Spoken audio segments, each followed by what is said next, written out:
Well, man, you guys are awesome. This film's awesome. Could you talk a little bit about the conception of the idea? I had the Bad Motherfucker music video, and Timur Bekmambetov, the producer, saw it, and he offered to produce a feature-length version. And I was hesitant at first because it's, one thing is a 5-minute video, the other thing is a 90-minute feature-length movie in the cinema. And he said, think about it. And a week later, I was kind of, I don't know. And he calls me a week later and says, don't you want to go see a great POV action movie at a cinema or in a cinema? And I'm like, yeah, I would. He's like, well, go make it. And I was like, oh.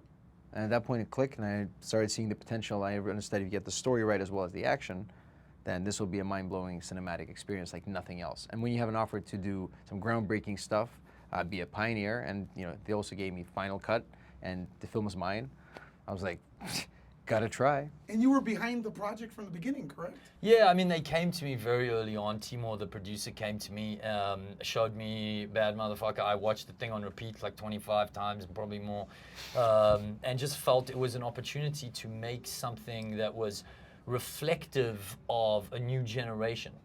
These franchise movies that, 90% of them, your kids are going to watch movies about things that were created before they were even born.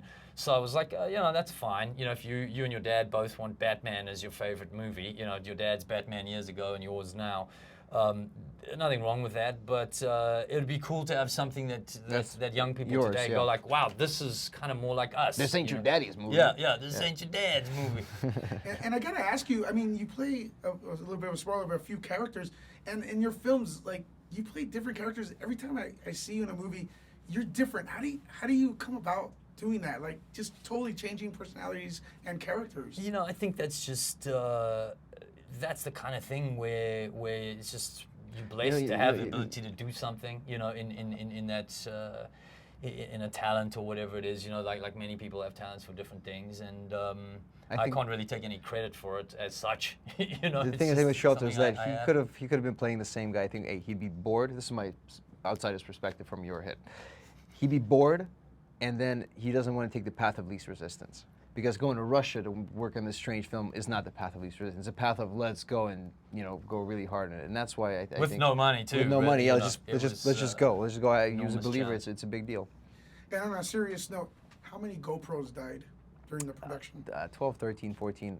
We stopped counting after the first couple. GoPro gave us some cameras. We had a lot more than we ever needed. They're actually pretty damn sturdy. It's this thing that would break off the jacks because people would kick sometimes, and it happens. And I noticed that the cast is, there's so many guys you have to direct and stuff. How was that experience? So many stunts, so many people. How many people were involved? Like during I think the biggest scene we had was about 150. So that'd be like 50 extras, 50 stuntmen, and the rest like 50 people of the crew. Those are the biggest. The smallest, like the bridge chase scene, we shot with 5 people. We just went there, stopped the car, got out, stole a shot. So the guys are running over the bridge, no wires. No safety wires, this film was so dangerous to make, but every single stunt that you see is a real. Stuntman doing it for real with the Henry camera is on wearing his head. the character's playing Henry. He's doing it. The whole thing was to keep the immersion going. You needed to have Henry do it. It's not like this no trailer running behind us. The van explodes. He flies up. He goes down onto the bike. No Practical. tricks. They just lifted him, put him down. Yeah. And you guys have received major love, major support from the video game community. Yeah. What are you guys' favorite video game? I'm probably going to go with Call of Duty, which is pretty funny that I end up doing the ghillie suit scene, Modern Warfare, Call of Duty Modern Warfare. I have too many, but I think the one I played the most, I think it would be Left 4 Dead.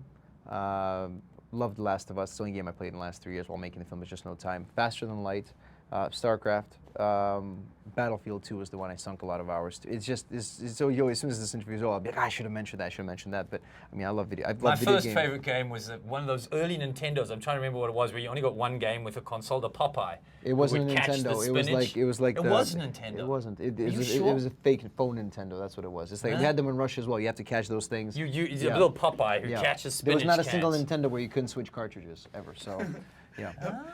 Sorry. And I gotta ask you as the last question, because I announced that I'm gonna get to interview you. Is there any movement for District 9? District 10. A sequel. 10. Yes. And I want to know this too. Thanks for asking. Distinct maybe. We'll see. I hope so. I certainly hope so too. Awesome. Thanks. Hardcore Cool, Henry man. was awesome. It's gonna be a hit. I recommend it to everyone. This next part might hurt.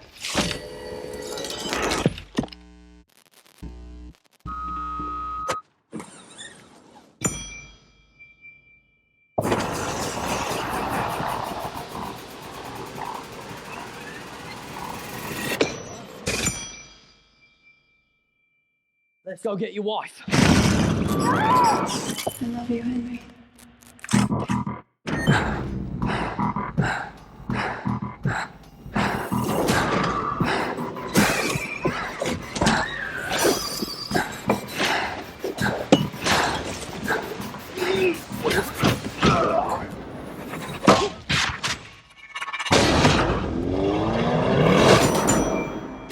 This is war, baby!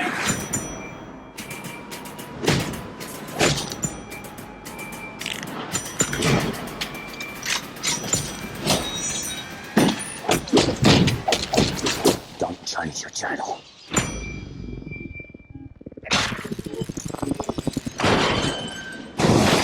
Come on! Cash!